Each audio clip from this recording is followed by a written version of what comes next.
آخری بات پہ آ رہا ہوں، سب سنیں گے انشاءاللہ؟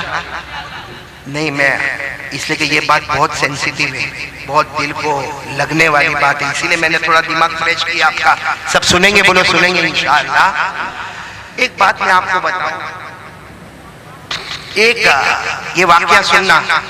ایک آدمی ملک شام میں رہتا ہے. بھائی کیا ہوا؟ آپ لوگ کس کو ہاتھ کر رہے ہیں؟ خیر اس کو چلنے دو اپنا، ہم بات بہت جلدی ختم کریں گے. اور آپ بولو تو ابھی ختم کر دو، ختم کر دو ابھی. سنیں گے؟ سب سنیں گے؟ 5-10 منٹ، 5-10 سنیں گے نا انشاءاللہ. ایک آدمی ملک شام میں، بولو کہاں پر ملک ہے؟ یہ سننا بہت پیارا واقعہ ہے. ایک آدمی ملک شام میں، شام یعنی سیریا، جس کو آج ہم لوگ کیا بولتے ہیں؟ سیریا. اس زمانے میں ایک آدمی ملک شام میں اتنا نقصان، کاروبار کا اتنا نقصان، اور قرضے میں اتنا ڈوبا، اتنا ڈوبا، اتنا ڈوبا کہ کھانے کے لالے پڑ گئے. لوگوں کو قرضہ کہاں سے چکائے؟ کہاں پر رہنے والا وہ آدمی؟ ملک شام، سیریا میں رہنے والا. وہ سفر کر کے مدینہ آیا. اس وقت مدینے میں امیر المومنین، خلیفۃ المسلمین حضرت ابو بکر رضی اللہ عنہ. بولو کون ہے امیر؟ کون ہے حضرت؟ وہ ملک شام سے معلوم نہیں اپنے اونٹ پہ بیٹھ کے کتنے دنوں کا، کتنے راتوں کا، کہاں سیریا اور کہاں مدینہ.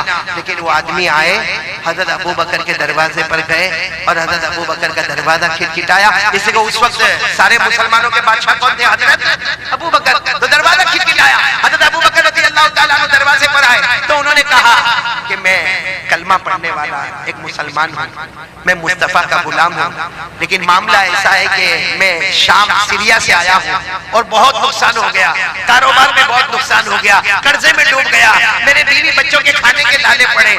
میں شام سے مدینہ آیا. ابو بکر میری کوئی مدد کر دو، کچھ میرے کو دے دو، میں قرضہ چکا دوں، نیا کاروبار شروع کر دوں. میں بھکاری نہیں، بھیک مانگنے نہیں آیا، صرف اپنے حالات میں مجبور ہو کر میں آیا. حضرت ابو بکر نے فرمایا آؤ اندر آؤ. اب حضرت ابو بکر کے گھر کا دروازہ تھوڑا اچھا تھا. اندر گئے تو دیکھا کچھ بھی نہیں. حضرت ابو بکر نے روتے روتے کہا کس سے مانگنے آئے ہو؟ تم میرے پاس مانگنے آئے ہو؟ یہ سوچ کر مانگنے آئے ہو کہ میں مسلمانوں کا بادشاہ ہوں، امیر ہوں؟ ارے 2 دن ہو گئے میرے گھر میں کھانے کو نہیں لے، 2 دن ہو گئے میرے گھر میں کھانے کو نہیں. تو وہ آدمی کہنے لگا پھر میں کہاں جاؤں گا؟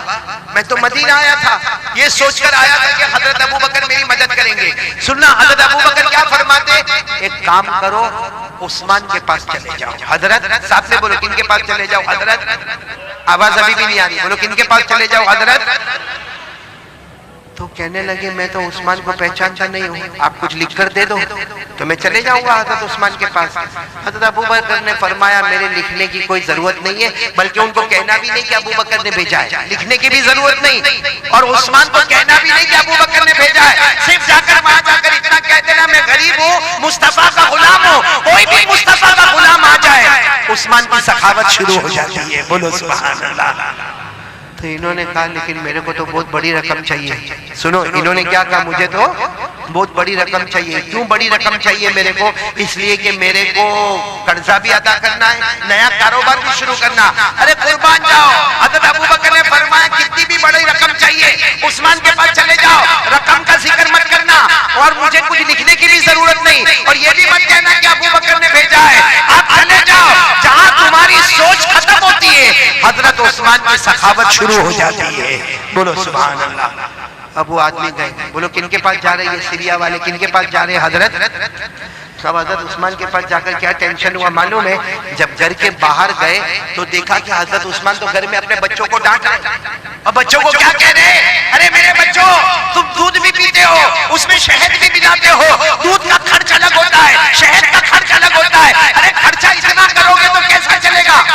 اب یہ باہر کھڑے کھڑے سوچنے لگے مجھے تو عثمان کے پاس بھیجا اور یہ تو اپنے بچوں کے ساتھ میں ڈانٹ رہے. اور کس کے واسطے ڈانٹ رہے؟ دودھ کے واسطے ڈانٹ رہے، شہد کے واسطے ڈانٹ رہے. لیکن انہوں نے ہمت کی، حضرت عثمان کا دروازہ کھٹکھٹایا. بھائی سب سننا، جیسے حضرت عثمان نے دروازہ کھولا کہا کیا ہوا؟ انہوں نے کہا السلام علیکم. میں سیریا کا رہنے والا، ملک شام کا رہنے والا، قرضے میں ڈوبا ہوا ہوں اور میرے پاس کھانے کو کچھ نہیں ہے اور میں نیا کاروبار شروع کرنا چاہتا، میں بھکاری بن کر نہیں آیا، لیکن آپ میری مدد کر دو گے تو بہت اچھا ہوگا۔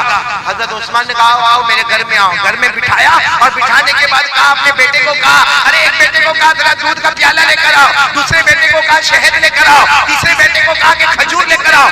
یہ سوچنے لگے کہ اپنے بیٹے کو ڈانٹ رہے تھے، میرے کو دودھ شہد بھی دے رہے اور کھجور بھی دے رہے۔ اب سننا، حضرت عثمان رضی اللہ تعالیٰ عنہ نے تھوڑی دیر میں ایک اونٹ تیار کیا اور اونٹ پر اتنا سامان، کپڑے، برتن، اناج، غلہ اور ساتھ میں 6000 درہم دیے۔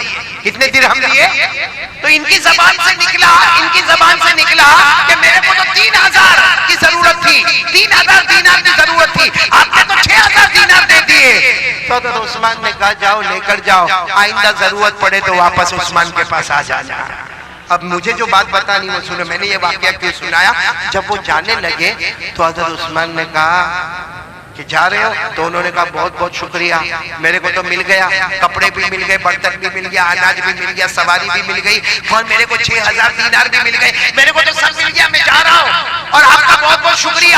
تو حضرت عثمان کہتے ہیں میرا شکریہ مت ادا کرو، ابو بکر کا شکریہ ادا کرو جنہوں نے تمہیں یہاں بھیجا ہے۔ تو انہوں نے کہا میں نے تو آپ کو کہا بھی نہیں کہ حضرت ابو بکر نے بھیجا ہے، آپ کو کیسے معلوم؟ حضرت عثمان نے کہا ہم مصطفیٰ کے غلام ہیں، ان آنکھوں سے کم دیکھتے ہیں، ان آنکھوں سے زیادہ دیکھتے ہیں، ہم ان آنکھوں سے بصارت سے کم دیکھتے ہیں، ہم دل کی آنکھوں سے دیکھتے ہیں کہ کون کیا سرمایہ لے کر آتا ہے۔ خیر اچھا میرے کو بتاؤ ایسی سخاوت آج کوئی کرے؟ ارے بولو نا، ہمارے کھڑائی میں کوئی کرے؟ ارے کوئی کرے ایسا ہی؟ آل اوور انڈیا میں جاؤ کوئی ایسی سخاوت کرے؟ نہیں کرے۔ لیکن ایک بات آپ کو بتاؤں، یہ عثمان اتنی بڑی سخاوت کرنے کے بعد جب حضرت ابو بکر رضی اللہ تعالیٰ عنہ کا انتقال ہو گیا، امیر المومنین کون بن گئے؟ حضرت عمر۔ حضرت عمر رضی اللہ تعالیٰ عنہ شہید ہو گئے، ان کے بعد میں امیر المومنین کون بنے؟ بہت پیسہ، بہت مال دولت۔ ارے جب حضرت ابو بکر کے زمانے میں حضرت عثمان کے پاس اتنا مال و دولت تھا، اب تو حضرت عثمان خود امیر المومنین بنے ہیں، سارا بیت المال ان کے پاس میں ہے، ساری زمین کی دولت ان کے پاس میں ہے۔ لیکن یہی حضرت عثمان پورا مجمع سن لو، رات کے سناٹے میں قبرستان جاتے تھے۔ بولو کہاں پر جاتے تھے؟ اور جا کے اتنا روتے تھے، اب کی داڑھی مبارک سے آنسو کے قطرے ٹپکتے تھے۔ اور ایک دن نہیں، ہر رات کو جب پورے مدینے میں سناٹا ہو گیا، حضرت عثمان چپ چاپ اپنے گھر سے نکلتے، قبرستان جاتے اور قبرستان میں داخل ہو کر اتنا روتے کہ آپ کی داڑھی مبارک سے آنسو کے قطرے ٹپکتے۔ ایک مرتبہ تو کسی نے قبرستان میں ان کو پوچھا کہ عثمان آپ کے سامنے جنت کا تذکر آتا ہے، آپ اتنا نہیں روتے؟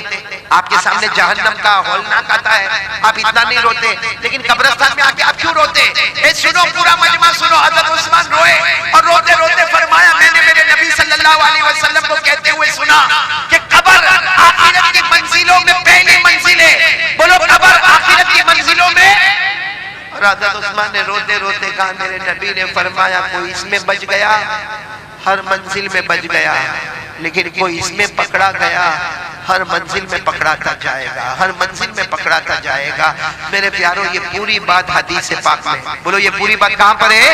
میں آپ کو حدیث سناتا ہوں۔ کان عثمان رضی اللہ تعالی عنہ اذا وقف على قبر بكى حتى تبل لحيته فقيل له تذكر الجنة والنار فلا تبكي وتبكي من هذا فقال عثمان رضی اللہ تعالی عنہ سمعت رسول الله صلی اللہ علیہ وسلم يقول ان القبر اول منزل من منازل الاخرة فإن نجا منه فما بعده ايسر منه وإن لم ينج منه فما بعده اشد منه۔ حضرت عثمان فرماتے میرے نبی نے فرمایا قبر آخرت کی منزلوں میں پہلی منزل۔ پورا مجمع بولے جو اس میں بچ گیا، بولو جو اس میں بچ گیا وہ قیامت کی ہر منزل میں، اور جو اس میں پکڑا گیا۔ چلو کون کون چاہتا ہے کہ قبر میں بچنا ہے اللہ کے عذاب سے؟ بس آخری بات، قبر میں جانا ہے کہ نہیں جانا؟ نہیں پورا مجمع بولے بھائی جانا کہ نہیں جانا؟ میرے کو بھی جانا ہے، آپ کو بھی جانا، میرے کو بھی مرنا، آپ کو بھی مرنا۔ ارے میرے پیارو غسل کا پانی میرا بھی اور آپ کا بھی تیار ہوگا، کفن کا کپڑا میرا اور آپ کا دونوں کا تیار ہوگا، ہم سب کو جنازہ ہمارا اٹھے گا، اور جب ہمارا جنازہ اٹھے گا ہمارے گھر والے روئیں گے اور ہمیں قبرستان لے جایا جائے گا، اور قبر کی اندھیری رات میں ہمیں قبر کے اندر اتار دیا جائے گا۔ سب کو جانا ہے نا قبر میں۔ اب کون کون چاہتا ہے کہ قبر کے عذاب سے بچنا ہے؟ ایک کام، اللہ کی قسم، ادھر دیکھو 5 منٹ، ایک کام کے لیے تیار ہو جاؤ، میں اللہ کی قسم سارے علماء کے بیچ میں کھاتا ہوں، ایک کام کر لو، قبر کا عذاب تو دور کی بات، قبر میں آگ کا دھواں بھی ہمارے قریب نہیں آئے گا، بلکہ میں قسم کھاتا ہوں اللہ ہماری قبر کو جنت کا باغ بنائے گا، بولو انشاءاللہ، آمین بولو، اللہ ہماری قبر میں جنت کی خوشبوئیں لائے گا، بولو آمین، اللہ ہمارے قبر میں جنت کا بچھونا بچھائے گا، بولو آمین، اللہ ہمارے قبر کو جنت کے باغوں میں سے باغ بنا دے گا، بولو آمین۔ ایک کام کرنا پڑے گا، کھڑے والوں اگر آپ تیار ہو تو میں آگے بولوں، کرو گے انشاءاللہ؟ کیونکہ ہمارے نبی کا وعدہ ہے کہ قبر کا عذاب نہیں ہوگا اگر یہ کام کرو گے۔ تو کون کون تیار ہے؟ ہاتھ اوپر کرے بھائی، تیار ہے تو ہاتھ اوپر رکھے، بولو انشاءاللہ۔ نہیں میں بات ختم کر رہا ہوں، بولو انشاءاللہ، آواز نہیں آ رہی، بولو انشاءاللہ، کل کی فجر بولو انشاءاللہ، موت کی شام بولو انشاءاللہ، ہماری نماز قضا نہیں ہوگی، بولو ہماری نماز، اور اللہ کی قسم ہمارے نبی کا وعدہ ہے جو نمازی ہوگا اللہ اس کی قبر کو جنت کا باغ بنا دے گا، بولو انشاءاللہ۔ پڑھیں گے، نماز پڑھیں گے انشاءاللہ، ہاتھ نیچے رکھو، آخری بات سن لو، ہر نمازی جنتی ہے، پڑھیں گے، بولو پڑھیں گے نماز۔ یہاں بہت سارے بیٹھے ہیں جو نہیں پڑھتے نماز، لیکن آج کھڑے والے اور جہاں جہاں سے لوگ آئے، آج سب لوگ ایک پکا ارادہ کریں کہ ایک مرد مومن، ہمارے مومن کی زبان اتنی پکی زبان ہے، پہاڑ اپنی جگہ سے ہٹے گا لیکن مومن کی زبان اپنی جگہ سے نہیں ہٹے گی۔ آج پکا وعدہ کرو کہ انشاءاللہ موت تک ہماری نماز قضا نہیں ہوگی انشاءاللہ۔ اور میں ایک آخری بات بتا دوں جو آپ سب لوگ میرے ساتھ میں بولیں گے، ہر نمازی جنتی ہوتا ہے، بولو ہر نمازی، آواز نہیں آ رہی، بولو ہر نمازی، قرآن نے لکھا، میرے ساتھ میں پڑھو، اللہ نے فرمایا وَالَّذِينَ هُمْ عَلَى صَلَاتِهِمْ يُحَافِظُونَ أُولَئِكَ فِي جَنَّاتٍ مُكْرَمُونَ۔ اللہ تعالیٰ فرماتے پیارے پیارے میرے بندے 5 وقت نماز کی پابندی کرے، اللہ فرماتا تم زمین پہ نماز پڑھتے جاؤ گے، آسمانوں پہ جنت کے فیصلے ہوتے جائیں گے۔ پھر بولو ہر نمازی، اب ساتھ میں یہ بھی بول دو بے نمازی، اللہ میری اور آپ کی حفاظت فرمائے۔ پڑھیں گے نا نماز، پڑھیں گے نا انشاءاللہ۔ آپ کو معلوم ہے بے نمازی کو جو جہنم میں ڈالیں گے نا، میں نے پہلے بھی کلکتہ میں سنایا تھا، سب سے خطرناک جہنم میں بے نمازی جائے گا۔ ایک کھڑے والوں سنو، جس جہنم میں ابو جہل جائے گا، جس جہنم میں قارون جائے گا، جس جہنم میں فرعون جائے گا، جس جہنم میں حامان جائے گا، ہمارے نبی فرماتے اللہ کی قسم میری امت کا بے نمازی بھی اسی جہنم میں جائے گا۔ اس لیے میرے پیاروں سب لوگ ارادہ کرو، نماز پڑھیں گے نہیں انشاءاللہ؟ نہیں بولو پڑھیں گے انشاءاللہ۔ تو ٹوٹل 3 باتوں کی جگہ زیادہ باتیں ہو گئی، وہ سب باتوں کو ہم یاد کریں گے۔ سب سے پہلی بات، بھروسہ کس پر کرنا؟ ڈرنا تو کس سے ڈرنا؟ یقین کس پہ بنانا؟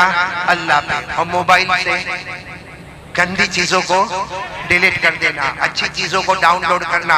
اور ایک بات جو آپ کے کان میں آئی، مصطفیٰ کا دامن نہیں چھوڑیں گے، اور ہمارے نبی کے اخلاق پر اپنے آپ کو بتانا تاکہ دنیا کو پتا چلے کہ اسلام کے پاس اخلاق ہے، ایمان کے پاس اچھے اخلاق ہے، ایک ریسپیکٹ ہے، ایک ڈسپلن ہے جو اللہ اور اللہ کے رسول نے ہم کو دی ہے۔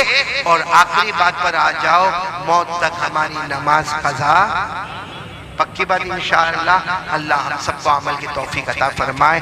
میں آپ تمام کھڑے والوں کا بہت بہت شکریہ، خاص کر کے میرے ساتھ آئے حاجی جنید اورا والا، اسی طریقے سے حاجی اقبال بھائی جمال، اور اسی طریقے سے مولانا عثمان، اور یہ اسی طریقے سے ہمارے بھائی سے ملاقات ہو گئی اشرف البھائی سے، اور مختار بھائی تو ہم کو خود یہاں پر لے کر آئے۔ باقی آپ تمام کا، کیونکہ مجھے معلوم ہے کتنے ایسے ہیں جو گجرات میں رہتے ہیں اور گجرات میں صورت میں بیانات سنتے رہتے ہیں، کیونکہ جب میں یہاں آ رہا تھا تو مجھے ایئرپورٹ پر بھی کچھ ملے، کچھ ایئرپورٹ کے باہر بھی ملے جو اسی طرف آنے والے، اللہ تعالیٰ سب کے آنے کو قبول فرمائے، بولو آمین۔ اللہ سب کے جائز مقاصد کو پورا فرمائے، اور آمین کہو۔ اللہ نے یہاں بٹھایا، اللہ ہم کو جنت بھی نصیب فرمائے۔ السلام علیکم، امید کرتا ہوں آپ سب کو یہ ویڈیو اچھا لگا ہوگا۔